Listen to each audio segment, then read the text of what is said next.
On November 18, 2016, 10 days after Donald Trump won the presidential election, graffiti appeared on a Brooklyn Heights playground named after Adam Yauch, a founding member of the Beastie Boys. Yauch, who died in 2012, was Jewish. A vandal had spray-painted 2 swastikas on the equipment and, beneath them, had written, "Go Trump." The incident received national attention not just for its hateful nature but because it happened in a liberal enclave. To me, though, one of the most disturbing aspects wasn't the swastikas themselves but the fact that they had been drawn incorrectly. One was backward and the other was misshapen. Apparently, the person engaging in hate speech didn't know what a Nazi swastika looked like. This was someone trying on the role of anti-Semite for size, someone who hadn't been a rabid neo-Nazi his whole life but who felt emboldened by the election of the new president. It was a new behavior prompted by a new event. Were such incidents, then, the new normal, and, if this shift of norms could happen with such speed, in such an improbable location, then how quickly and how much might the norms of our whole society change?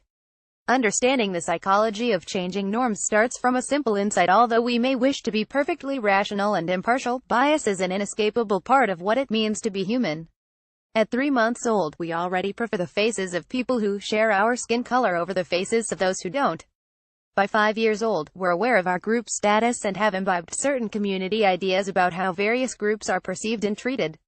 As we grow older, these ideas are constantly reinforced by popular culture, our social environments, and even our language and symbolism.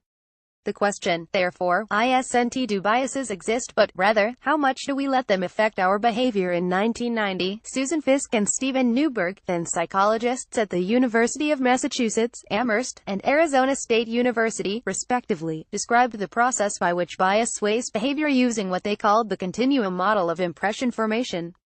According to their model, our reliance on stereotypes and decision-making exists on a continuum and shifts by degrees, rather than operating in absolutes.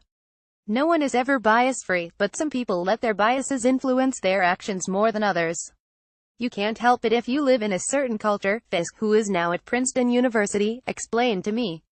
But are you motivated to go beyond stereotype? To a large extent, our motivation to overcome our biases depends on implicit social norms, which we assimilate from a variety of sources.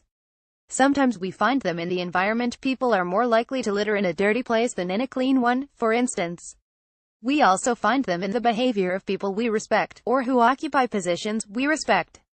If someone in a powerful position acts in a certain way or expresses a certain view, we implicitly assume that those actions and views are associated with power, and that emulating them may be to our advantage.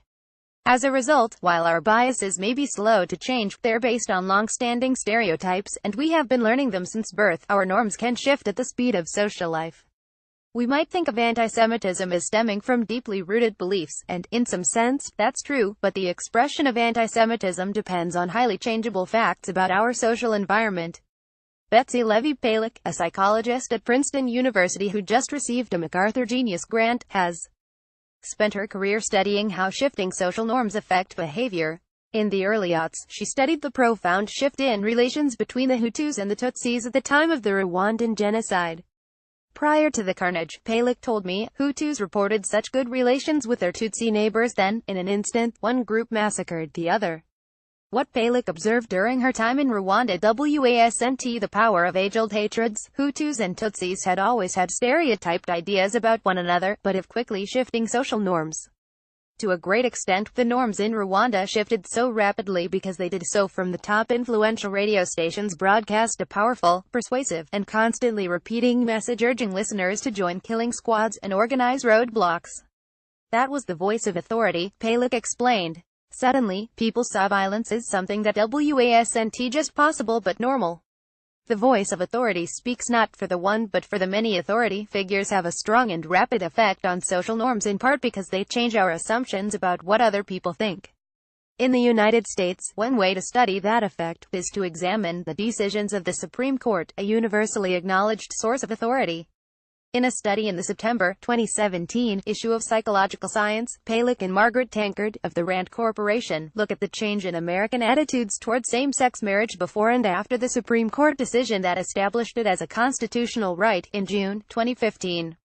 In the months before the decision, Paluck and Tankard surveyed people in cities all over the country. They then repeated the survey after the decision was announced.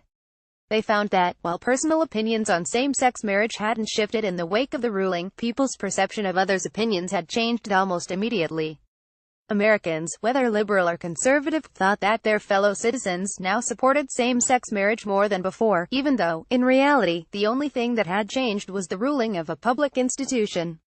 The impression created by the ruling was that more Americans currently support same-sex marriage, and that even more will support it in the future, Palek said.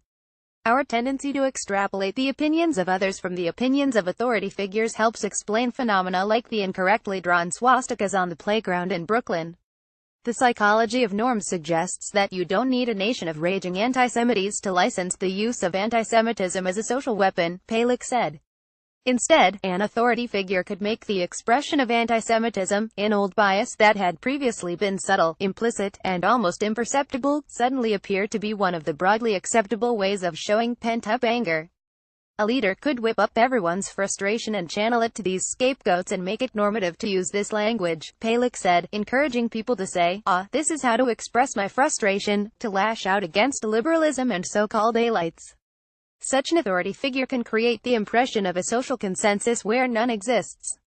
What can we do to counteract the rise of violent and hateful new norms? The social psychologist Biblatune argues that norms are more readily transmitted when the person modeling them has a high degree of personal influence and is physically close by the person absorbing them. A student, for example, is more likely to be affected by her professor than by a fellow student or a professor at another school.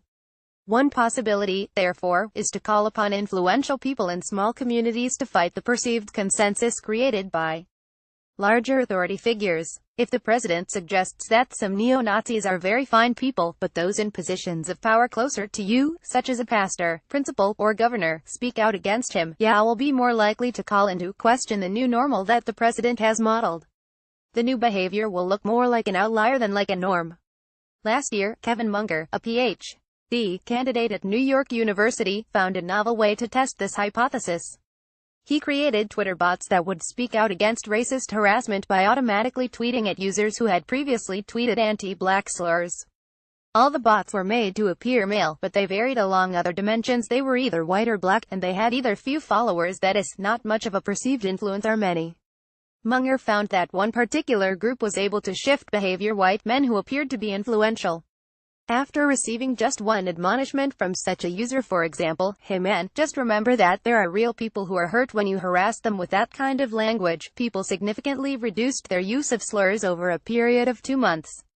Along with the sociologist Hannah Shepard and the psychologist Peter Aronow, Palek has run a study with a similar approach at 56 middle schools, that is, at 56 incubators of bullying and harassment.